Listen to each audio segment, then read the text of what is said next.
time for another box opening. Get ready.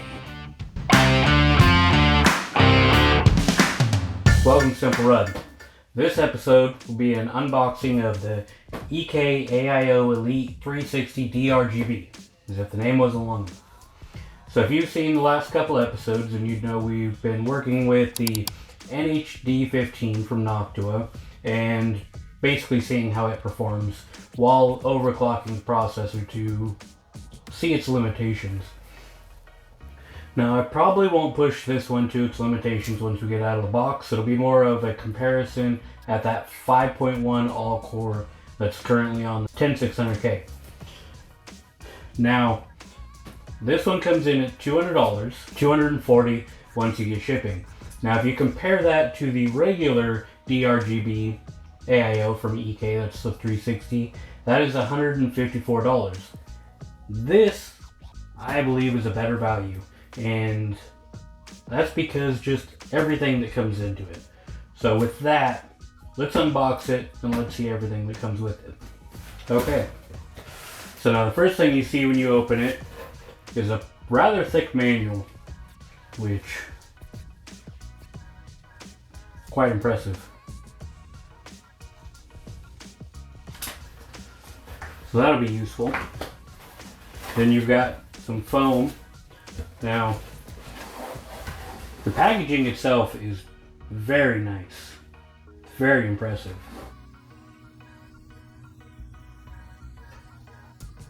Now, the one reason I believe this to be a better value is you get 6 Vardar fans. Now, these things are pretty popular mainly because of how popular EK is in the cooling. Now, these fans, when you buy them separately, they're $26 each. Now, this one only runs $50 more than the regular, so that would be 2 fans extra, essentially giving you the third fan for free. Now, on top of that, you also get the EK hub, which is not included in any of the other things as well. Now, this has multiple ARGB or D-RGB, which really gives you the option to add a lot more fans than what you see in front of you. But it makes it to where these 6 can be a lot more organized in your system.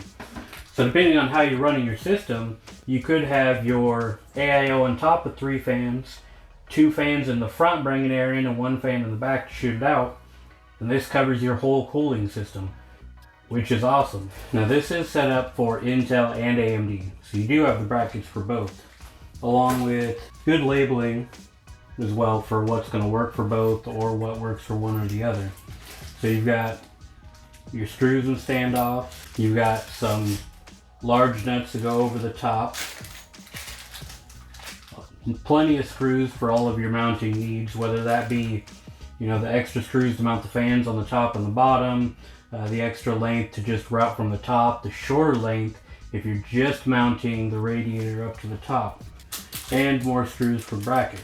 So again, this really comes with everything you need to just set up your cooling system and walk away.